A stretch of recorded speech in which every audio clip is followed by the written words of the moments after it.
I've lived in both Tijuana and San Diego throughout my life, and as someone who knows the ins and outs of both cities, they're far from perfect. They both shine in their certain aspects. San Diego has beautiful beaches, perfect weather, and a relatively safe environment. But in the past decade, the city has been struggling with several social and economic issues that are worsening the quality of life for the less fortunate. Tijuana has an energetic and positive social environment that fosters relationships between most of the Tijuaneros and people who are new to the city. But years of corruption and violence have slowly but surely brought Tijuana to its breaking point, and the city's leaders have to choose between change or a dramatic downfall. But although each of these cities have their respective flaws, there's also something special to each of them, especially Tijuana. I still love Tijuana, but I have found a newfound respect and admiration for my new home. But what's always been interesting to me is how special Tijuana feels and why I feel such a strong connection to it. Is it really that special as I believe it to be? And what makes both Tijuana and San Diego so interconnected? And what similarities do they both share? So to answer these questions, I went back to the one place there is to get answers. ¿Cómo es vivir en Tijuana? Sí. Pues Depende. Depende mucho de en qué parte de Tijuana vivas. Obviamente tiene sus lugares padres, chilos, feos. Y pues yo por donde vivo soy de Aguacaliente, pues es muy padre. Pero si te vas por el Matamoros o Valle Verde, no vayas. porque es muy peligroso, la neta. Y la gente aquí es muy buena onda. antes estaba chido, pero ahorita para mí está horrible.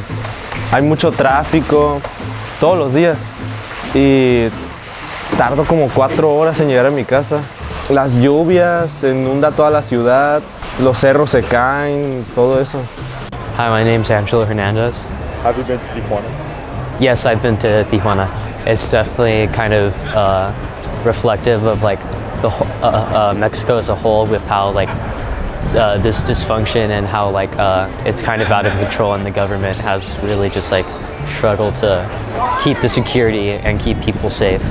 Pues la verdad está fuerte porque por un lado me quedaría en Tijuana por la cultura y por la cuestión de la gastronomía, porque me gustó mucho la comida de aquí, pero probablemente debido a la calidad de vida me iría a vivir a Estados Unidos, porque hay mayor seguridad, hay mayores oportunidades, mayores salarios, mayor todo, y probablemente me quedaría a vivir allá. Let's say the border closed down one day for good.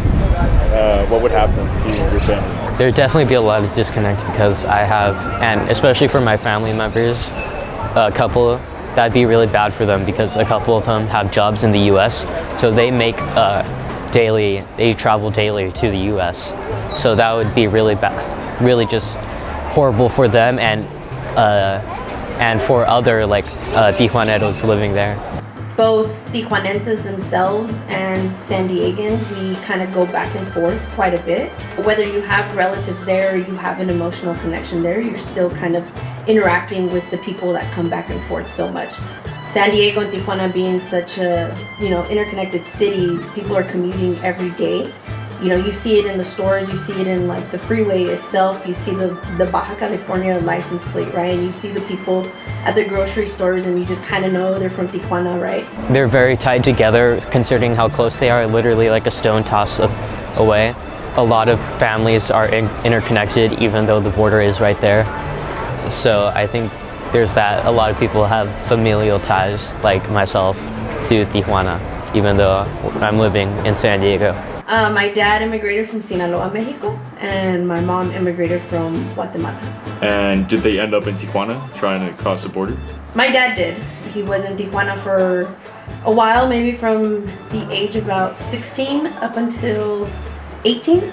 He was in Tijuana, and then he crossed over to California. I think he liked the big city. He's also an orphan, and so the people who he lived with in Tijuana became kind of like his second parents. As a child, he would take us to go visit Tijuana, so I think he has an emotional connection to Tijuana, maybe not necessarily care so much about the place itself, but the people that are there. What is one thing you like about Tijuana? Just the people there are really nice from all my experiences out there. What are your thoughts on San Diego? I like San Diego. I like the weather. You can see it's very sunny, very nice. People are pretty chill. It's pretty cool. There's a lot of other Mexican people, so I don't feel like I'm out of my realm. And our culture is very like represented here, I feel, for the most part. Of course, being a Mexican person in America can be hard sometimes, but for the most part, living here in San Diego, it's pretty nice.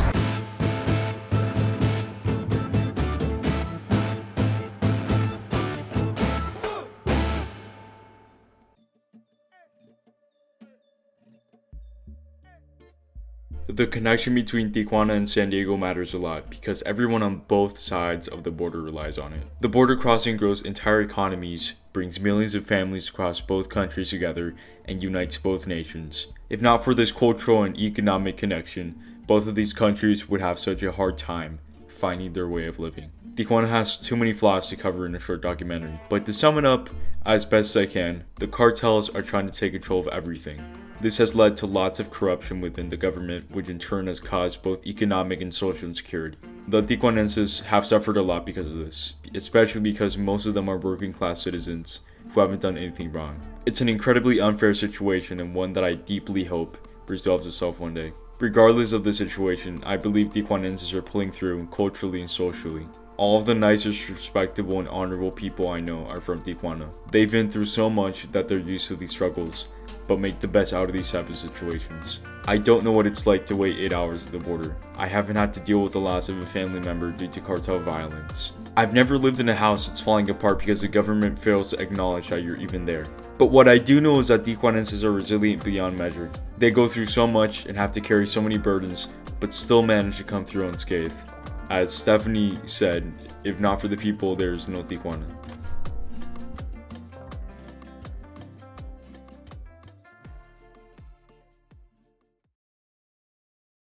Vamos a hacer cosas que los mexicanos hacen. Rellenar el shampoo con agua para que dure más. Comer tacos de vida diario. Obviamente nosotros los mexicanos, siempre cuando nos quedamos sin pasta, agarramos tijeras, lo cortamos a la mitad y metemos la pasta por dentro y con eso sacamos la pasta como por 3 días.